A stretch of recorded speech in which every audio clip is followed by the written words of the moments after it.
Welcome, welcome everybody. So glad that you're here to join us for our next session. So my name is Jody Buchholz and I'm going to be your host for Navigating Primary Immigration Processes, Promising Practices. So this workshop will be delivered in English. There is a French translation available by simply clicking on the globe icon with interpretation written below it. We will have time to answer your questions towards the end of the workshop. So write down your questions as our presenters are speaking and hold on to those for the end of our time together. Embarking on a journey of immigration involves a complex web of processes, regulations, and decisions that can shape lives and futures. Our workshop will be co-facilitated by 3 dynamic subject matter experts who offer invaluable opportunities to grasp the intricacies of key immigration processes or procedures rather, while uncovering successful strategies to streamline and enhance these processes. Our first presenter is Shelly Voth, the immigration coordinator for the City of Morden Community-Driven Immigration Initiative, a program that was developed in partnership with the Manitoba Provincial Nominee Program to assist Morden's business in meeting their labor shortages. She also uses immigration planning to further Morden's economic growth in other areas such as business attraction and growth, settlement initiatives, and newcomer integration. Having joined the City of Morden in 2013, her previous experience includes private industry human resources consulting, and working with licensed immigration consultants and business managers. Shelly has obtained a BA in psychology from the University of Winnipeg and diplomas in immigration consultancy and human resource management. Our second presenter is Sanjeev Verma, a dynamic and visionary leader with a proven track record of delivering exceptional results in various officer and management roles, both domestically and internationally, representing the Government of Canada. With over 32 years of experience in administrating immigration rules and regulations, including border management, he possesses a deep understanding of the factors critical to the successful establishment of newcomers in Canada. He's also an expert in navigating the complex compliance requirements of various governmental departments and agencies, providing invaluable guidance and advice to his clients. As the applications manager at Toronto Business Development Centre, TBDC is proud to have Sanjeev on board as mentor and senior advisor to help their clients become established and grow successfully in Ontario. Our third presenter is Lara Dyer, the Canadian Director for Talent Beyond Boundaries, a global social purpose organization that helps displaced people safely migrate for work, using their skills to rebuild their lives with dignity and purpose. Before joining TBB, Lara worked in the Government of Canada, notably at Immigration, Refugee and Citizenship Canada, or IRCC, where she was instrumental in pioneering the Economic Mobility Pathways Pilot, or EMPP, Canada's approach to displaced talent mobility. Please join me in welcoming our speakers, and Shelly, we'll throw it over to you to lead us off.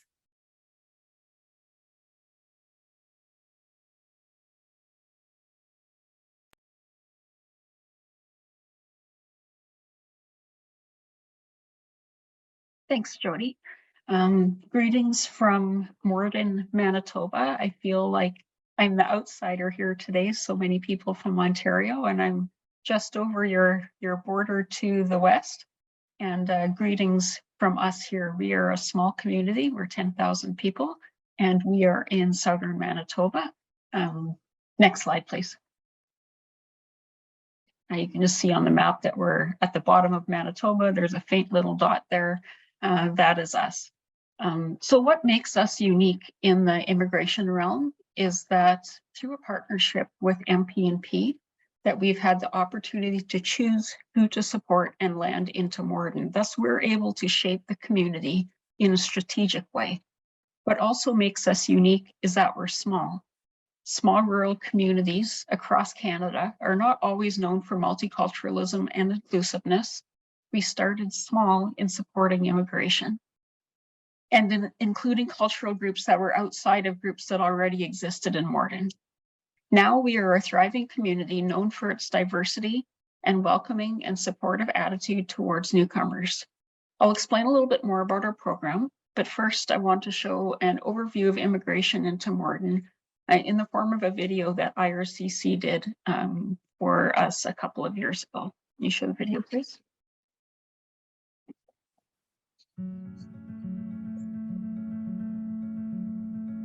Provincial Nominee Program in Manitoba was started because employers couldn't find the number of staff that they needed to keep their companies running. So that was a big deal for employers, and that's something that we needed to fix.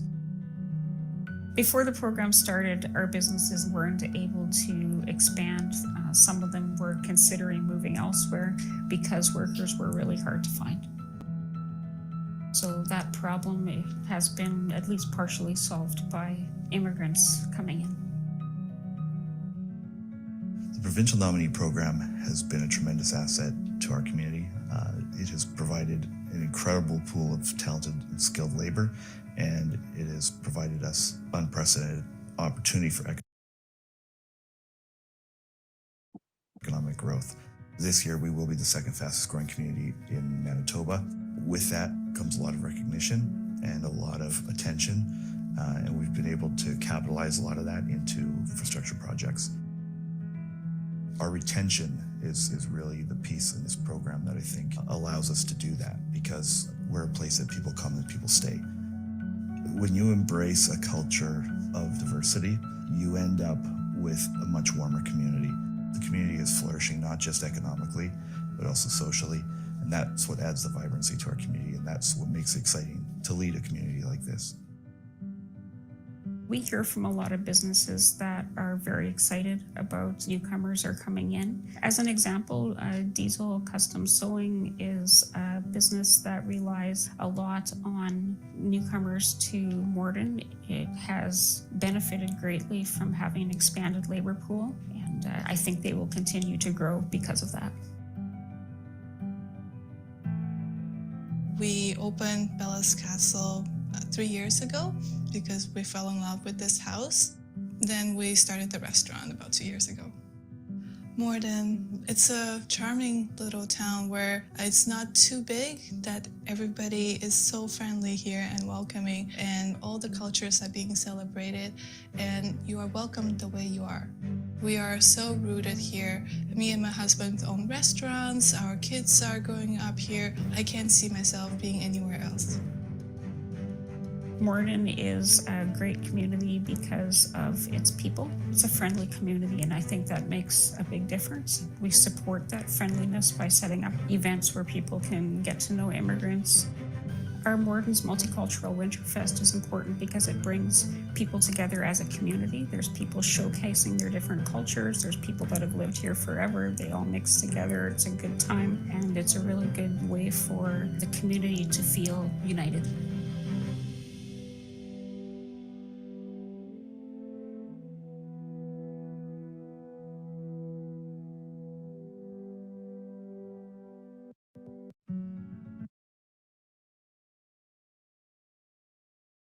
Thanks, Jody. So it seemed from what I saw that that video came through fairly choppy. If you do want to see a smoother video version of it, you can go onto the IRCC site, and it's under Immigration Matters. So what currently anchors immigration into Morden is a partnership that we have with the Manitoba Provincial Nominee Program through their strategic initiative category. This partnership is Morden's community-driven immigration initiative, which was born 11 years ago, and it allows us through a community committee to choose applicants that we would like to formally invite for support through the MP&P. This gives them enough points to always be drawn from MP&P's expression of interest pool, as long as they meet basic qualifications. I'll give some more information about community-driven immigration on the next slide. But I also on this slide wanted to point out that there's a number of other ways besides MCDII that we can help with our employers informally as a service to our employers, to hook them up with different organizations and pathways that they can get people that they need. For example, the QIT visas, the Ukrainian work permits, We saw a very large number of Ukrainian families, 100 Ukrainian families coming into Morden in 2022 and into 2023. So for a community of 10,000, that normally brings in about 100 families with our program. Adding that 100 additional Ukrainian work permit families was a very busy year for us. People come in through family friend support, through various refugee programs. Later on in this presentation, you'll hear from Talent Beyond Boundaries, and that's who we've worked with also in the past. LMIA exemptions. The previous workshop that I was in an hour ago had someone from Access Canada, and that is a great organization as well. MP&P has employer direct streams. We also work with Manitoba Provincial Nominee Program investor streams. Next slide, please. So I won't go through our entire procedure for our program. If you're interested in setting something up similar, I believe you'll get the slides later. You can look into that into a little bit more detail. But just as an overview, as a refresher, the provincial nominee programs, every province has one, and they choose people that they would nominate and send to the federal stage for their permanent residence. So the community initiative adds one more layer to that, in that we support people that go to MP&P, and MP&P supports people to federal. Excuse me. So it does add one more layer to that. Every province will be different in how their PNPs work, but through ours, there's just a few things I wanted to point out. That we do accept applications for our programs, so the applications for our support come directly to our desk here. We go through many applications and do interviews, send them to our selection committee, and the selection committee does invitations for exploratory visits. Exploratory visits are part of our process, and that means that they need to come out for a week in the beginning of their process, just to get to know more. Next slide, please.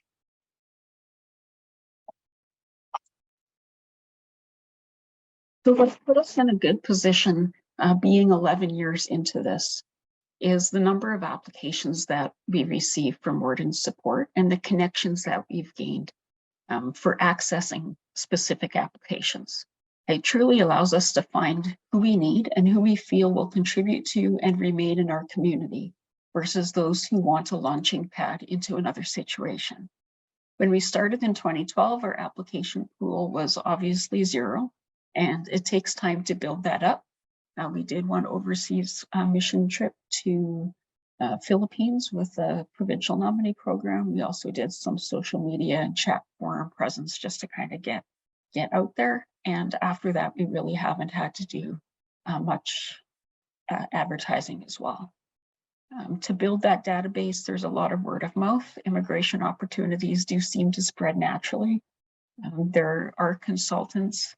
They can be a good source of specific skills. There's pros and cons of working together with consultants. And there's connections to recent arrivals is one of our biggest pools of applicants right now. Is we have so many people from so many countries in Morden right now. And when their brothers or cousins come in, half the settlement work is done already, and retention is obviously going to be a lot higher. So that's a really great source of connections. And as the application pool grows, more intense targeting can be done. So who is looking for exactly what you offer? Why would people line up to go to your community? There are some things that a city of our size at 10,000 cannot offer, but there's a lot of things that we can offer, and what a lot of our smaller communities can offer, such as safety, slower pace of life, close to nature, family-friendly activities, school and medical systems, personal assistance when they arrive. We found that we've learned that we do better selecting people whose priority for immigration is opportunity for their family and a safe place to raise their family, versus people who are looking for career climbing opportunities. Next slide, please. So a larger application pool allows us to be very choosy in who we pick. So if you say you had 10,000 applications to choose from, what would you as a community look for? For us, some of the things that we look for, obviously filling labor shortages that we know of. They can come in often without a job offer. We just fill our labor pool with permanent residents that we know will be able to get employed. There's also a way of submitting a job offer partway through the process, but it's all about matching them with holes in our labor market. If you had a choice, language ability, we find the better the language ability, the better people fit into the community, the happier they are. That be for principal applicant, for spouse, for children. Rural experience or rural interest. And this is something that anyone can say that they want if it's an easier way to come in, but that's something that an interview process and just past history of the applicant will give a little bit of insight in. We look for people that have interest in adding something to the community, people perhaps with experience and adaptability, maybe someone who spent the last 5 or 10 years in Australia or Dubai after moving from their home countries, have already had that experience. And really importantly, we choose people that have some ease going through the later stages of the immigration program. Our caseload is quite high at any time. And those people that we know that they have the education, that their education is going to be accepted, that we know they have the language ability from a test that we know was going to go through, things like that. So the larger your labor or your application pool, the larger or the more you're able to specifically look for what you want. Next slide, please. So another important factor in retention is community readiness. Sometimes settlement in rural communities can be hard, as many of you know. Rural communities are often less likely to have a history of new arrivals, and they may be unaccustomed in how to integrate and welcome. Groundwork needs to be laid. We've done a lot of, especially near the beginning, a lot of information events, diversity training, cultural celebrations, using the press to our advantage with articles about diversity, stories of people that are coming in and how they're contributing to our community. We look for ways that long-term residents of the community can be involved in hosting, transporting, practicing language, just to increase their awareness, appreciation, and connection with newcomers.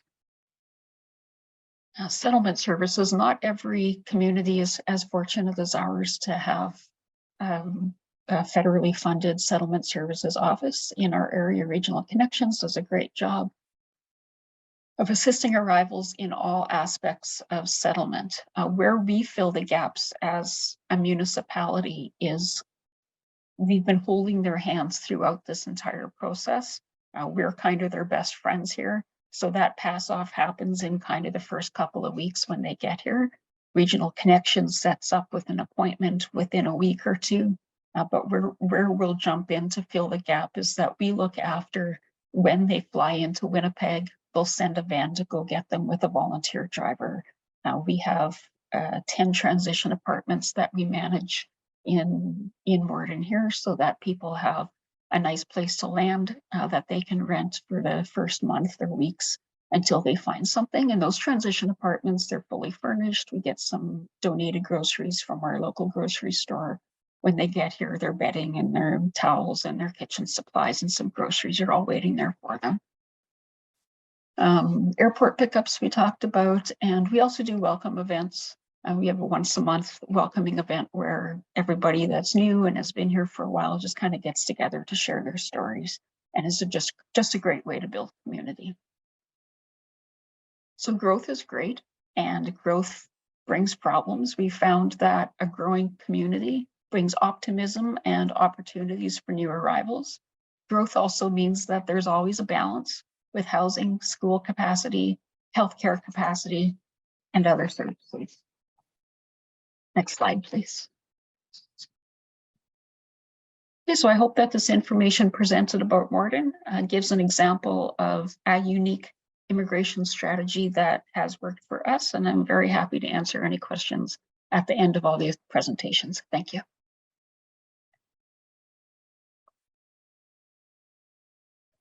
And now we'll hand the floor over to Sanjeev. Thanks, Jody. Shelly, thanks a lot. Great presentation. That was wonderful to hear about Morden and all that you guys are doing to welcome the new immigrants into your community. For a small town like that, it's wonderful to see the support that's being provided. So that's amazing. I'm going to talk about the Ontario side of things. Shifting gears from Manitoba. Just bear with me while I share my screen.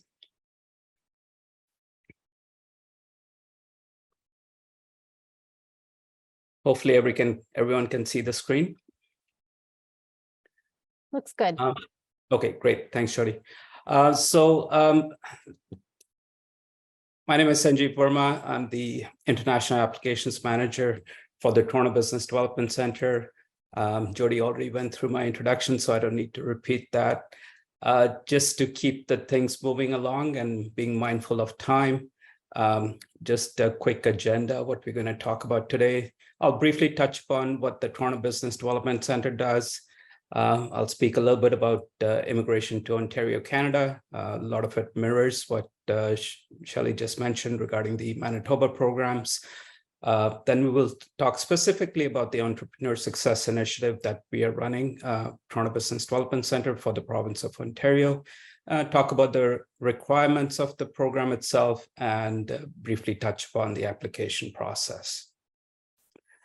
So Toronto Business Development Center is a non-for-profit organization that was established by the City of Toronto and the province of Ontario in 1990. We are the Toronto's first business incubator. Over the last 3 decades while we've been in operation, we've helped over 9,000 entrepreneurs successfully established in the province of Ontario and grow their businesses and scale from this as a launching pad. Our main focus is helping, all the way from micro, small, medium enterprises, entrepreneurs to scale and succeed their business through the provincial programs and the support that's provided by the province. We are part of the ecosystem that not only helps businesses, but we are also one of the designated organizations by IRCC Canada to select people under the Startup Visa program. So what is the Ontario Immigration Nomination Program? Like I mentioned, it pretty much mirrors the Manitoba PNP, the basic essence being that it provides the provinces the ability to nominate qualified people wherever there's a skills gap identified or certain experience that is required for nomination for permanent residence to Ontario. Within the program itself, there's the entrepreneur stream, which is focused for people looking to establish businesses in Ontario and sort of providing a pathway to immigration through this process. Under this specific, the entrepreneur stream, province of Ontario started what's called the Entrepreneur Success Initiative.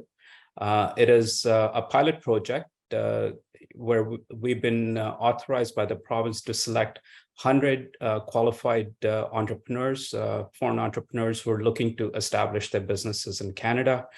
And this is basically to help prospective immigrants identify suitable business opportunities in Ontario and help them develop and submit their applications under the entrepreneur stream.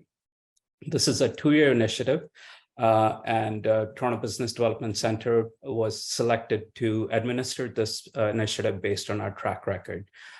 Specifically, it is looking for people who are looking to establish businesses outside of the Greater Toronto Area. So why immigrate to Ontario, Canada? Not to take away anything from Manitoba.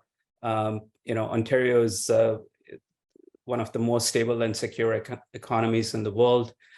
We provide, a great sort of ecosystem for innovation and manufacturing in North America. We've got a highly skilled workforce.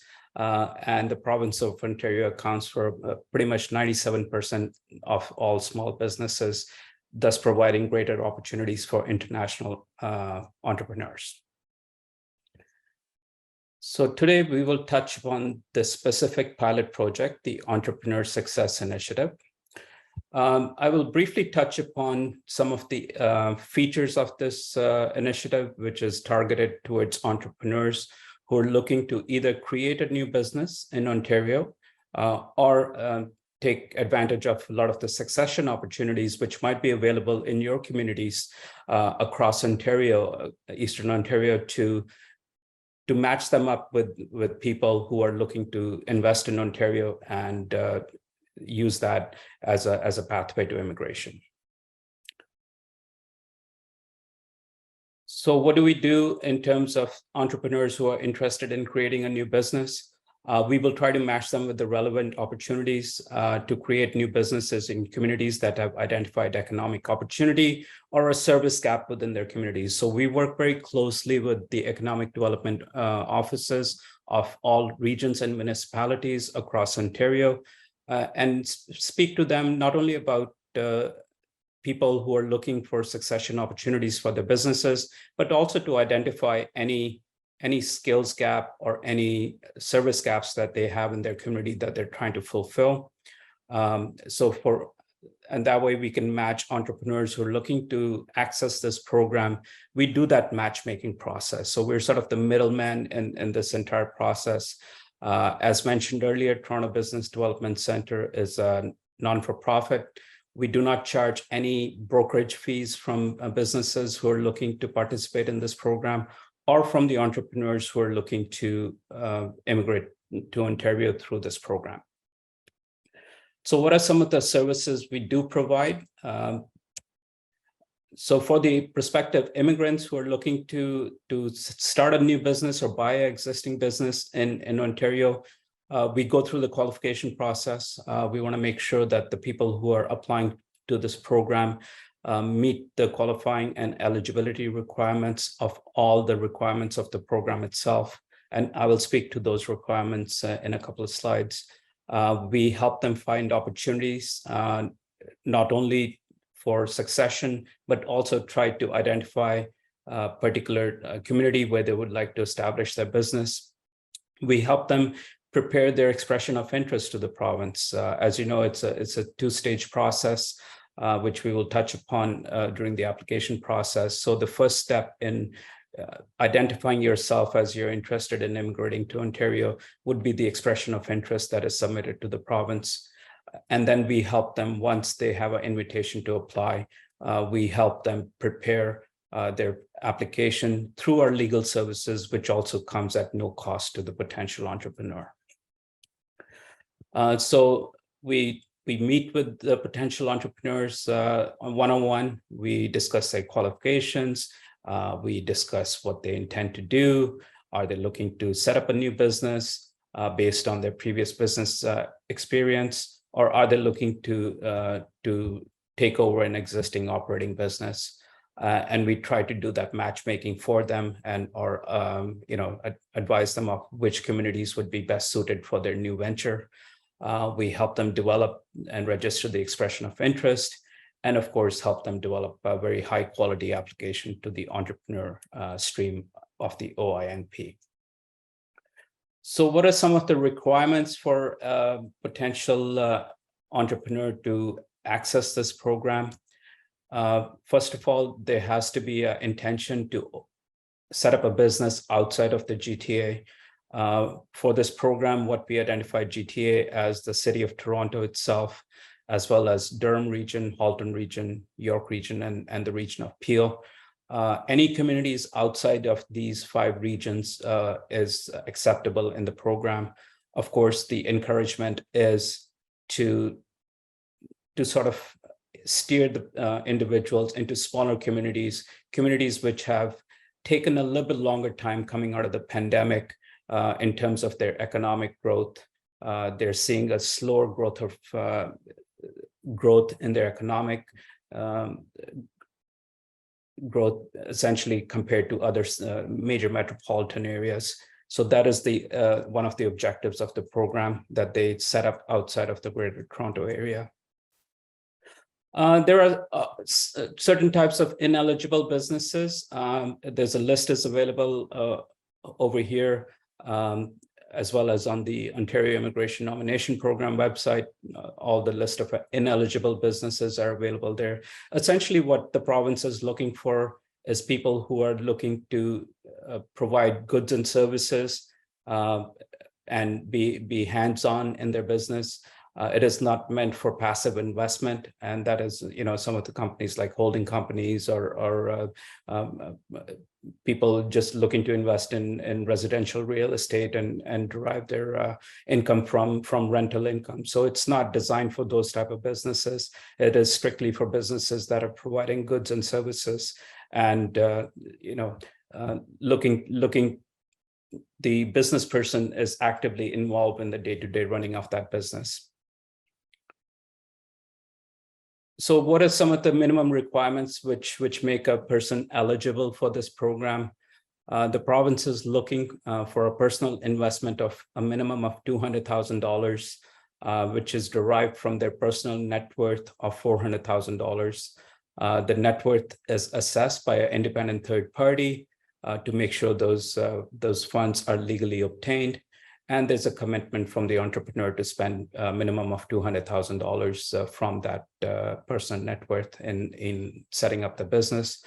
Of course, there's additional requirements that the person needs to have to show that they are experienced in either operating a business or in a senior management role of a business, in a decision-making role for at least 24 months within the last 60-month period. And of course, like I mentioned earlier, they're looking to set up this business outside of the GTA. Similar to the Manitoba PNP, people looking to acquire a business in Ontario are required to do an exploratory visit to make sure their goals align with that of the program. The businesses themselves that are identifying themselves to participate in this program or for succession opportunities must have been in operation with the same owner for the previous 60 months. Those are the businesses that become eligible to identify themselves. And within the last year, we've managed to compile a list of over 1,300 businesses who've identified that they are willing to engage with foreign entrepreneurs who are looking to buy their businesses. So we've got quite a bit of inventory for people to choose from in all industry segments, where people can choose and negotiate their terms of buying that particular business. The other requirement is that the ownership of the existing business has to be completely transferred to the new entrepreneur. Existing business owner cannot hold any share or any interest in the business. And if a business that is being purchased, the entrepreneur commits to setting aside 10% of the personal net worth to improve and expand their business. And of course, the overarching principle as well of maintaining jobs and creating new jobs under this program. I'll briefly touch upon the personal net worth. Like I mentioned, it is assessed by an independent third party. They want to make sure that the funds are legally obtained and you're the owner of those funds. They essentially it's assets minus liabilities, and they could be in the form of cash, any investments, any real property, any pension and other assets. One thing to keep in mind when we're talking to prospective entrepreneurs is that the personal net worth does not include the spouse's personal net worth. It has to be your proportionate share of any joint holdings that you have. So briefly about the application process, like I mentioned earlier, it's a two-stage process. The first stage is the expression of interest, where the entrepreneur submits a very high-level business concept about what they intend to do, what type of business they will be setting, how much investment they will be making, which community they will be setting up, and how many jobs they intend to create, what type of market research have they done. They register their interest, they submit their application to the province, and then it is put in a pool amongst other applicants in the entrepreneur stream. And once and your expression of interest is scored, if you meet a minimum threshold similar to the express entry system of the federal government for choosing entrepreneurs, for choosing immigrants, if you meet a certain threshold score, you're sent an invitation to apply. Once the invitation to apply is sent, you have 90 days to submit a full application, including your business plan, your financial statements and financial forecast, your language assessment results, and any other information that you wish the province to consider in accepting your application. And you're invited for a mandatory virtual interview with the province. Based on the results of the interview, the entrepreneur signs a performance agreement with the province, and the performance agreement is valid for 20-month period. At the same time, a letter of support is issued, so they can use that letter of support to apply for a temporary work permit and arrive in Ontario on that work permit and start establishing their business. So the 20-month performance agreement period starts as soon as the person lands in Ontario. On the day the person lands in Ontario, there are minimum reporting requirements every 6 months to the province on achieving your targets within the program. And if you're meeting those targets and you're establishing a business, you're making the necessary investments, you've created the number of jobs that you said you were going to create. If you meet all those requirements, at the end of 20 months, you're issued a nomination certificate, which you use to then apply for permanent residence to Ontario and to Canada. The fee for the program is $3,500, which goes directly to the province. So I will leave it at that for my presentation, and we'll leave question and answers till the end. Like we mentioned, for more details, you can people can scan that QR code on the screen, or we'll make this presentation available after the session, and you can get more information on that. Thank you. Fantastic, Sanjeev. Thank you so much. So now we'll ask you to stop sharing your screen, and we'll put it over to Laura for her presentation. Or Laura, I'm sorry. Great. No, that's fine. Thanks very much. I will pull up my presentation as well and just go through quickly. Jody, can you just let me know that you can see that? I can see it just great. Thank you. Perfect. Thanks. Yeah, thanks very much for having me. My name is Laura Dyer, and I'm Canada Director for a nonprofit organization called Talent Beyond Boundaries. We exist in Canada, obviously, the UK, the US, Australia, and many countries in Europe are now working with us on pilot projects. And basically, we exist to help skilled refugees to access economic immigration pathways in addition to traditional humanitarian resettlement.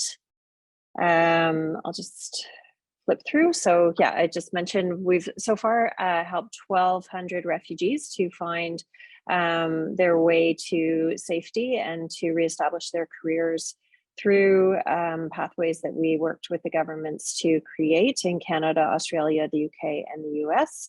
As I mentioned, there's pilot projects as well in Europe and Ireland, Portugal, Belgium, and also in New Zealand.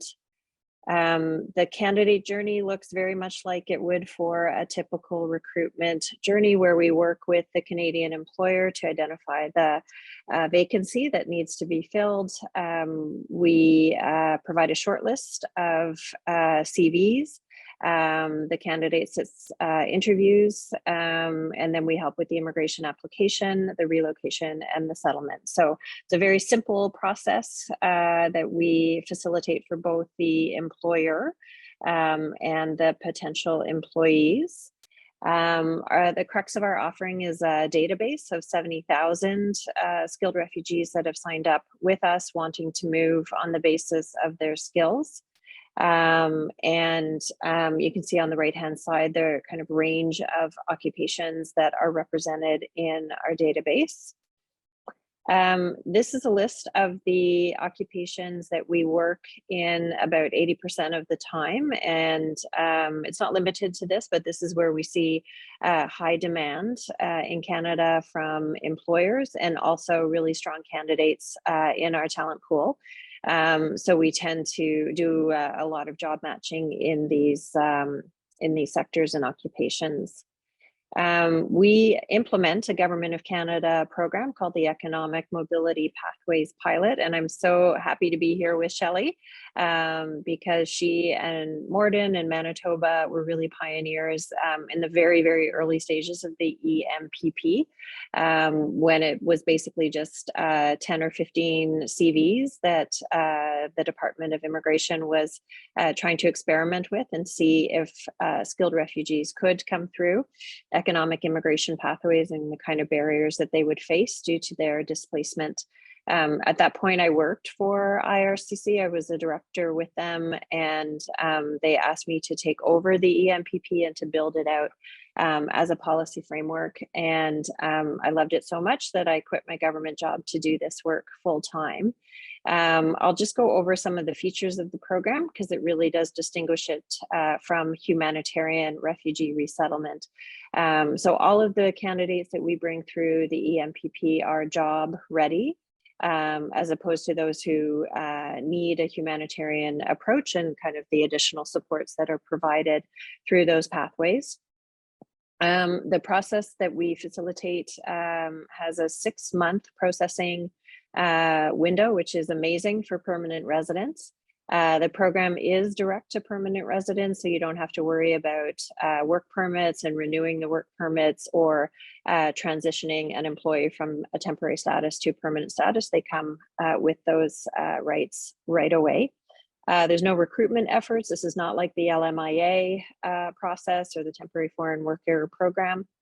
It is very cost effective because a lot of the government fees have been waived, and there are special loans that candidates can take advantage of if needed to facilitate their relocation to Canada.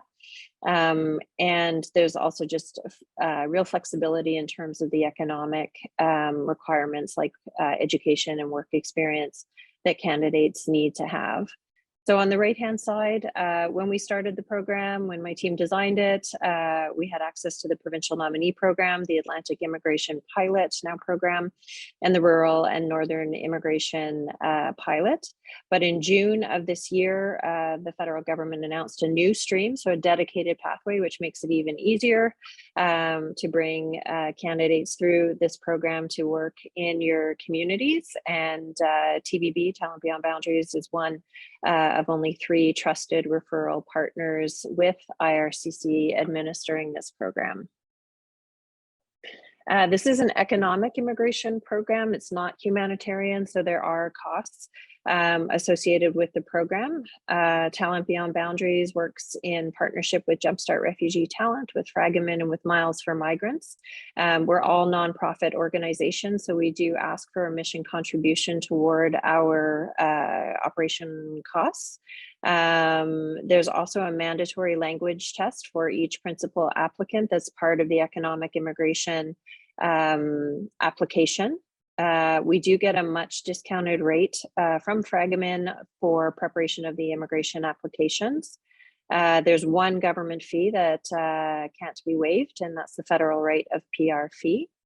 The flights are either taken care of through our partnership with Miles for Migrants, which is an amazing partner organization that uses donated airline points to bring refugees to safety to Canada and other countries.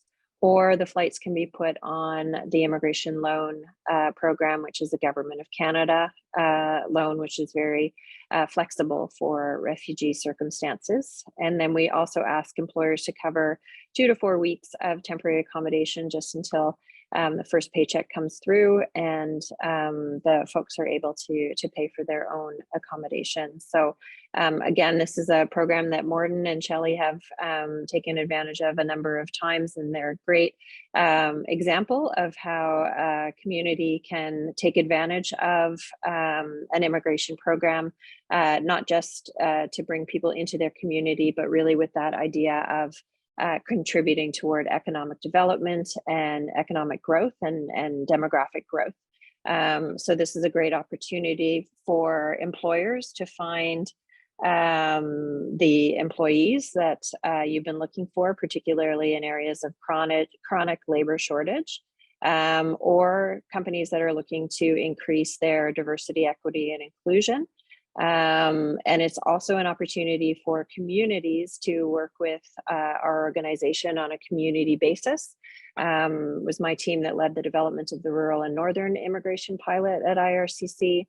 And so we really were able to bring together major employers in a community and talk on a community level about the labor needs. And so this is another program that can be used for that kind of purpose, again, to support individual employers or to look at it from a community economic development planning kind of approach.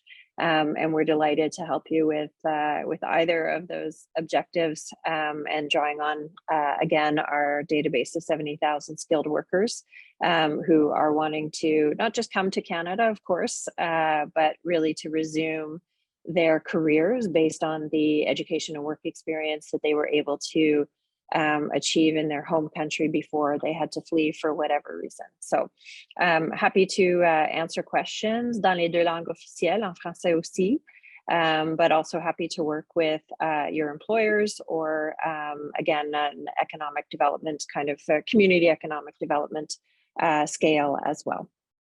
Thanks very much. And Jody, I'll pass it back over to you. Thank you all three so much for sharing not only the process that you have built, but the process that you also implement to help communities like us to grow our newcomer population. And so as we transition into the Q&A portion of our time together, just again, a couple housekeeping items. To the right of your screen on FeedLoop, you'll see the FeedLoop chat window. So please feel free to populate your question there. You can also raise your virtual hand if you would prefer to ask your question aloud. And so we do have our first question. This one's for you, Lara. Can you share a bit about how the EMPP has been received by employers? In particular, what barriers and challenges exist?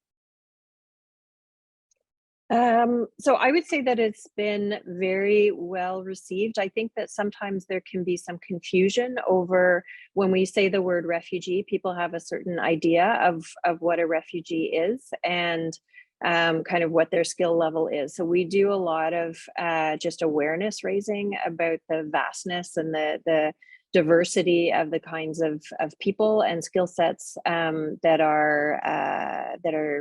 make up the global refugee population. There, I think, are 103 million people that are displaced globally right now, according to the UNHCR. And some, have been heavily traumatized, unfortunately, or tortured, or they're victims of awful atrocities. And so those folks really do need the humanitarian pathways and all of the support that are provided through those. But there are limited numbers of spots. And so we really are looking at economic immigration. And so when we work with employers to explain to them that there's lots of folks who, have master's degrees, very well educated, have lots of experience, and, also were victims of war or whatever that had to, that caused them to flee. The program I really want to emphasize is fully based on economic criteria. So employers get to choose the candidates that they want to hire and that they're comfortable with. The facilitation measures really come in on the administrative side. So if people didn't think to grab their passport as they had to flee in the middle of the night, there's a workaround for the passport. and things like that. So it's really on the documentation and being able to demonstrate that they meet the economic criteria. But this is really a program that meets the economic needs of an employer or a community. But I would say that that's probably the only kind of little work that we have to do at the front end of presenting the EMPP is just to reassure employers that this is an economic pathway and an economic tool in their HR toolkit. Thank you so much for that answer. Our next question is for Sanjeev. In the criteria for the OINP ESI, are participants required to make contact with local communities, for example, through community futures development corporations that are particularly well suited towards guiding businesses or business gaps, needs, opportunities in local communities? Yeah, thanks for that question. There is no specific requirement for them to make that contact with the economic development teams, but we do facilitate that through TBDC. When either the entrepreneur identifies a community or the economic development team identifies to us that we are looking for a particular type of an entrepreneur, or we've got a particular business that's available for sale. Do you have somebody in your database who would be suited to take over this business? So we facilitate that contact, and we encourage that contact with people and with communities to make sure that they are well suited. As part of the exploratory visit that the people are required to undertake before purchasing a business, we encourage that as well. We will facilitate their travel to the community when they arrive in Ontario and to make those connections. Definitely. Okay. Our next question is for Shelly. Morden, Manitoba is roughly the size of many rural communities, including ours here in the Eastern Ontario region, at just over 10,000 in population. What were the biggest lessons learned as Morden embarked on its attraction efforts through the Provincial Nominee Program? I think the biggest lessons learned from us was everything was trial and error. There wasn't a lot of what we were doing going on at the time that we started it.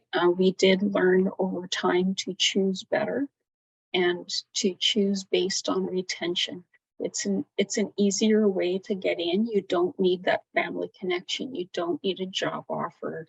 You find out that there's a program that as long as you're on a list of 10 occupations, you have a good chance of getting in. So we did learn to be extremely choosy.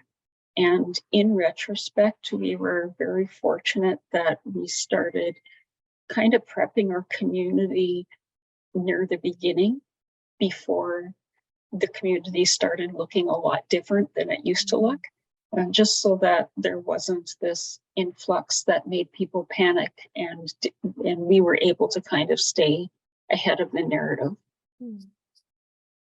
Really good insights there. Our next question is for Laura. The EMPP, when launched, had very small numbers. Are there any plans to raise the quota? That's a great question. And in the former minister's mandate letter, there's actually a quota of 2,000 spaces, and we haven't maximized that yet. So there's still lots of opportunity. But I think that if we were to hit that number and just demonstrate that there's demand for this kind of program, that IRCC would be open to increasing it. So I would love to just throw out a challenge to the employers and just to ACTEV to within your membership to help us to reach that quota, and then we can certainly ask for more spots as well. I would like to just jump in and say challenge accepted. I'm very hopeful that communities like ours will start to better leverage the exceptional programming that you folks offer, or services, I should say. Next question is an open one to all three. Are you seeing many newcomers focus on certain types of businesses, for example, manufacturing, retail, or food? Or business models like franchises? I can jump in from what we see in Morden. our MP&T program is set up so that the minimum investment for people coming in outside of Winnipeg is $100,000 less than it is for if you're going to set up a business in Winnipeg. So there's pros and cons to that. So we do see a lot of people that really want to make that minimum $150,000 investment in the easiest way possible. So we kind of run out of businesses that are startable or for sale that are kind of that turnkey 150,000. They're either not turnkey or they're going to be significantly more than that. So things like little stores and gas stations and things like that are really, in a lot of ways, just a ticket to Canada. And that is pros and cons of what we see here a lot of. Yeah, so I'll just add to that. What we've been seeing while running this initiative has been it's geared towards Main Street businesses, mostly retail and small businesses. There's been a lot of interest in convenience stores, food and beverage, fast food, gas stations. But what surprised us was we got a lot of interest from the agri-tech, from the agricultural side. So we've had a number of applicants who are purchasing farms in Ontario. And so that has been a positive change for us and a surprising change. And we've sort of embraced that, and we're sort of refocusing some of our marketing efforts towards attracting more farmers because there's plenty of farmland available, and there's a lot of succession of opportunities available as well. Adding to what Shelly said about the investment amount, yes, most people tend to just focus on the minimum amount required. For us, that's $200,000 outside of GTA, which is double within the GTA region. So people tend to focus on that minimum investment required to, get their sort of pathway for immigration. But people in the farming community have spent upwards of $10 million or more to acquire a farm in Ontario. So there's like a whole range of what we are seeing. And Sanjeev, I'd just like to offer that there are a whole bunch of farmers whose ears have just perked up, though they might not be in the space, because that is certainly an area of concern, in particular in our areas of Eastern Ontario, because there are so many farmers who just want to retire and have nobody to take over their family farm. So I am reassured to hear that is a growing area, a growing stream for your area. Just another option there. Do. Yeah, we have a partnership with successionmatching.com. And this is an organization that is sort of an online marketplace for buyers and sellers. And we're partnering with them where our candidates who have a business background can come into a business as a worker and then slowly transition into ownership of the company.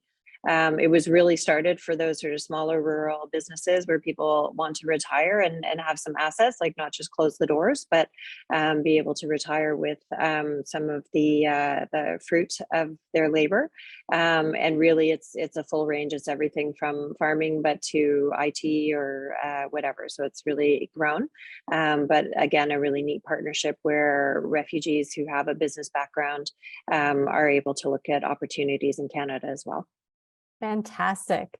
And so our last question, this one's for you, Shelly, and I'm very curious on the answer because I want our area to be the next Morden, Manitoba. So has the Morden, Manitoba or model been adopted by other communities in Manitoba, given the success and enthusiasm from the province? If not, why do you think that might be? When we started 11 years ago, there was a couple of other communities on board with the same pilot project, and those communities didn't stick with it that long. So for a while, we were quite alone in what we were doing, I think. The strategic initiative is also available for cultural groups. So there's certain cultural associations that can nominate people, mostly, I think, all in Winnipeg. But say a Ukrainian association can nominate a certain number of people for the Manitoba Provincial Nominee Program as well. Until recently, they've that's kind of all it's been. And in the last year, the MPNP is now working on setting up strategic initiatives across the province and setting up a person to get other communities to sign up. So my informal job has been talking to communities and kind of giving them a little bit of background on what we've learned. But we're thinking that in Manitoba, there's going to be quite a lot more communities signed on in the future. Before I sign off, I just wanted to encourage anybody that's interested in TVB at all, that we have worked with them in the past for a handful of people, and they're just fantastic to work with. It's great to have lawyers at your disposal that they can just ask things to, and I would very much recommend getting in contact with them. A wonderful endorsement there, Shelly. And so before we close today's workshop, I do again want to thank Shelly, Sanjeev, and Lara for your time and really for your outstanding information sharing here today.